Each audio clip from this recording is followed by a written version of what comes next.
Bonsoir, bonsoir, chers frères et sœurs.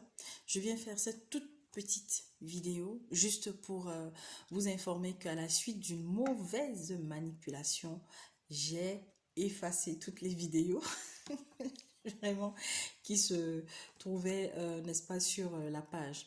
Mais bon, pour tous ceux et toutes celles qui me suivent depuis le début, je sais que voilà, vous connaissez ces vidéos, mais vous inquiétez pas. Les vidéos, je les ai retrouvées dans voilà, elles sont dans la mémoire du téléphone. Le moment venu, je sélectionnerai quelques-unes, mais je ne pourrai pas remettre toutes les vidéos. De toutes les façons, il y a de nouveaux messages que je dois venir déposer, voilà, pour vous qui êtes de plus en plus nombreux.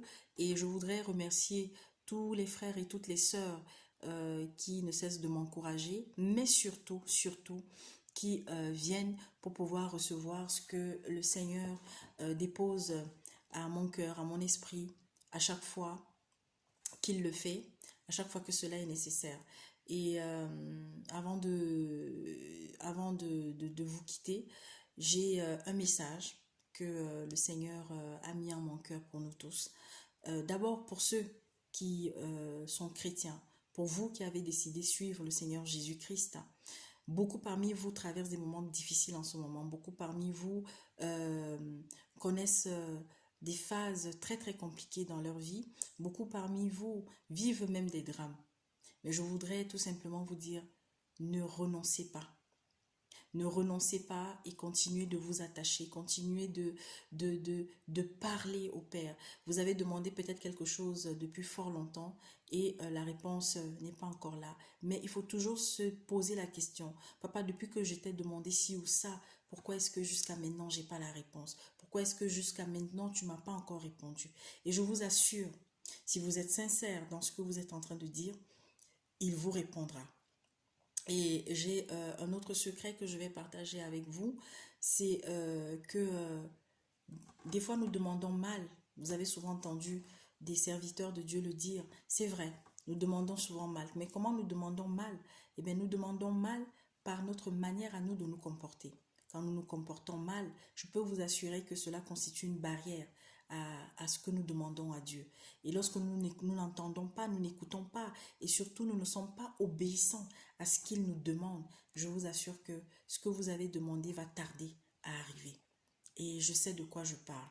Je sais de quoi je parle. Pour ceux et celles qui suivent la chaîne Vérité sans cesse TV, par la grâce de Dieu, il y a un témoignage que je prépare et je sais que ce témoignage édifiera beaucoup parmi vous.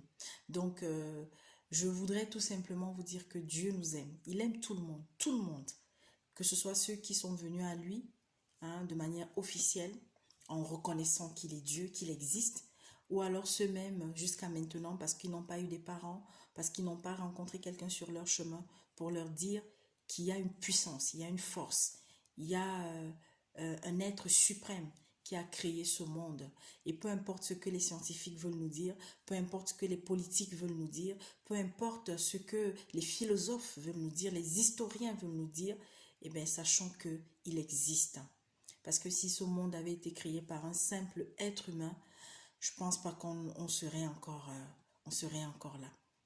Et puis, je voudrais terminer avec une pensée pour toutes les jeunes filles, pour tous les jeunes garçons qui sont dans des pays où on a fait croire à cette jeunesse que pour réussir aujourd'hui, il faut, n'est-ce pas, passer par des sciences occultes, il faut passer par des pratiques satanistes, il faut donner son corps. Aujourd'hui, nous voyons sur la toile des sœurs, des frères qui se livrent à de la prostitution intellectuelle, à de la prostitution carrément, dans tout son terme, et qui ont donné une image, n'est-ce pas, à cette jeunesse-là, que pour réussir, il faut forcément côtoyer, comme on dit, des personnes qui sont en vue. Il faut forcément faire des vidéos à scandale, comme c'est le moment en ce moment en Afrique, comme c'est le moment au Cameroun, où, n'est-ce pas, il y a des gens de peu de foi, des personnes, j'ai même pas, je ne veux même pas prononcer le nom d'un des seuls protagonistes de cette vidéo qui a circulé sur la toile ces derniers jours et que moi personnellement je ne vais pas aller regarder. Alors j'entends les débats, n'est-ce pas, où on a évoqué cela. J'ai suivi des aînés que je regarde un peu sur la toile comme J. Rémy Ngono ou encore Patrice Ouma, et voilà, qui ont évoqué cela. Et vraiment, je vous assure, moi, voilà, d'ailleurs, c'est quelque chose que je m'interdis. Vous savez, quand il y a une vidéo dans laquelle il y a des choses abominables qui sont publiées, je ne vais jamais regarder. Que ce soit une femme qu'on a décapitée, que ce soit voilà, des enfants enfin, qui sont massacrés, ou alors des sextapes là. Hein, ces cochonneries que des personnes qui, parce qu'elles ont leurs ébats, se filment. Et puis quand ça se retrouve sur la toile, elles sont les premières à s'en offusquer. Moi, je me demande même d'ailleurs, franchement, ce que tu as déjà ta caméra qui est là. Tu veux voir la nudité de ton homme, eh bien, tu la vois avec cette caméra-là. Tu veux voir la nudité de ta femme, tu la vois avec cette caméra-là. Et il y a un conservateur d'image, c'est, n'est-ce pas, notre cœur, c'est notre esprit. On n'a pas besoin de filmer son homme nu ou de se filmer nu pendant qu'on est en train d'avoir ses ébats amoureux. C'est terrible. Et c'est le monde dans lequel nous vivons aujourd'hui. Aujourd'hui, tout doit devenir la norme. La bassesse doit devenir la norme. La vulgarité est la norme. La cruauté est la norme. C'est terrible. C'est terrible. Donc, à tous ces jeunes-là, à toi qui est issu d'une famille pauvre, qui est intelligent, qui est même sage, ne te décourage pas. À toi, parent, parce que tu es pauvre, tu es prêt à dire à ta fille, à ton fils d'aller se prostituer.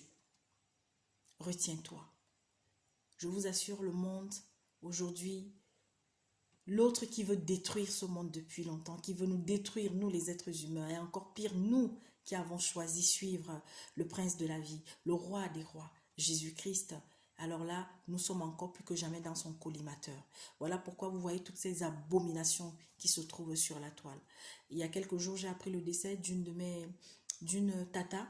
Hein, c'est une cousine éloignée à ma mère qui a été assassinée de la manière la plus ignoble, tout simplement parce que elle ne voulait plus, d'après ce que j'ai entendu, parce que voilà, j'ai pas mené une enquête, mais aujourd'hui nous assistons, n'est-ce pas, plus que jamais au massacre de la femme.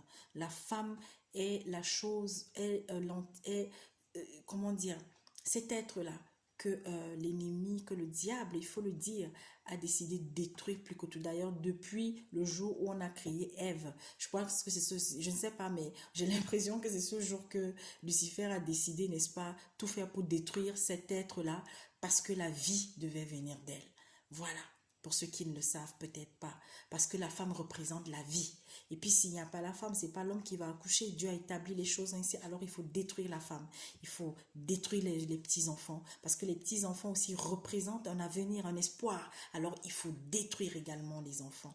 Donc mes frères et sœurs, je vous en prie, pour vous qui avez des petits-enfants, veillez sur eux. Veillez sur eux. Ne faites même pas confiance à votre frère ni à votre sœur aujourd'hui. Oui, je suis désolée de le dire. Ne faites pas totalement confiance à qui que ce soit en ce qui concerne vos enfants. Faites attention, faisons attention et remettons ces enfants entre les mains de Dieu.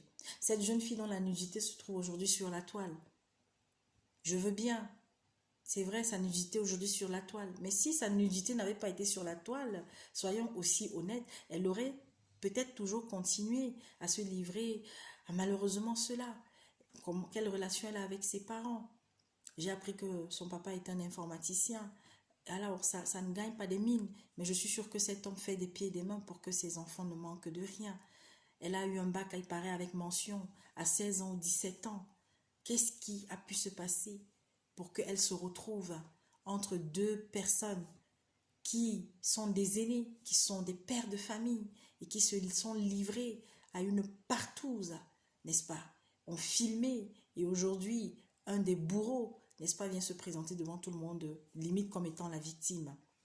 Alors il a demandé pardon. C'est bien s'il est sincère, mais si c'est que c'est encore une autre manipulation, vous savez, le temps de Dieu, c'est pas le temps des hommes. Et des situations comme ça, il y en a à pléthore, entre les empoisonnements qu'il y a aujourd'hui. Alors aujourd'hui, c'est-à-dire que, voilà, on tue les gens comme si c'était des bonbons qu'on distribuait. La méchanceté ne fait que prendre de l'ampleur. On parle à tout le monde, on parle, mais les gens les oreilles sont fermées.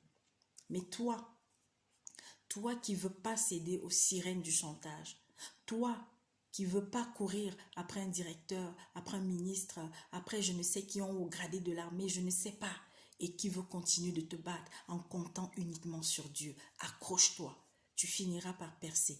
Accroche-toi. Vous savez, c'est malheureux. Tous ceux et toutes celles qui, parce qu'elles veulent réussir, parce qu'ils veulent réussir, alors pour eux, il faut écraser les plus faibles, il faut écraser les plus démunis, il faut abuser, n'est-ce pas, de l'innocence des enfants.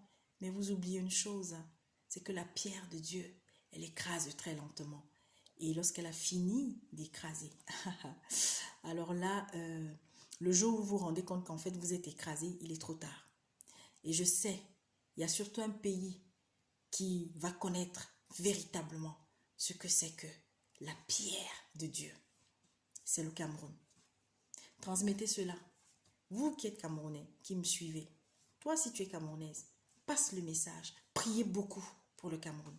Priez beaucoup, beaucoup. Il y a un vent qui est en train de venir. Tous les signes, tous les voyants sont au rouge. J'avais déjà moi fait ma part en annonçant ce qui devait se passer au Cameroun. Et je crois que pour ceux qui me suivent et qui m'ont fait des témoignages et qui ont confirmé ce que j'avais reçu de Dieu par rapport à ce pays, aujourd'hui, ils n'ont que leurs yeux pour continuer de constater. Et nous n'en sommes qu'au début. Alors, je vous souhaite une très bonne semaine. Que Dieu bénisse tous ceux et toutes celles qui continuent de s'accrocher à lui. Priez pour le monde. Lisez votre Bible. Et toi qui as encore du mal, n'est-ce pas, à croire que Dieu existe, sache que tu es aimé. Sache que tu es aimé. Viens à lui comme tu es. Ne doute pas un seul instant. Moi, je ne vais pas vous dire allez à telle église parce que l'église à laquelle nous appartenons, c'est celle du corps du Christ. Et que chaque jour, il veut voir, grandir, évoluer. Voilà. Recherchez Dieu dans son intimité. Parlez-lui. Même si tu n'as pas de Bible, parle-lui. Parce que la prière, c'est parler à Dieu. Je vous aime. Je vous dis à très bientôt. Merci.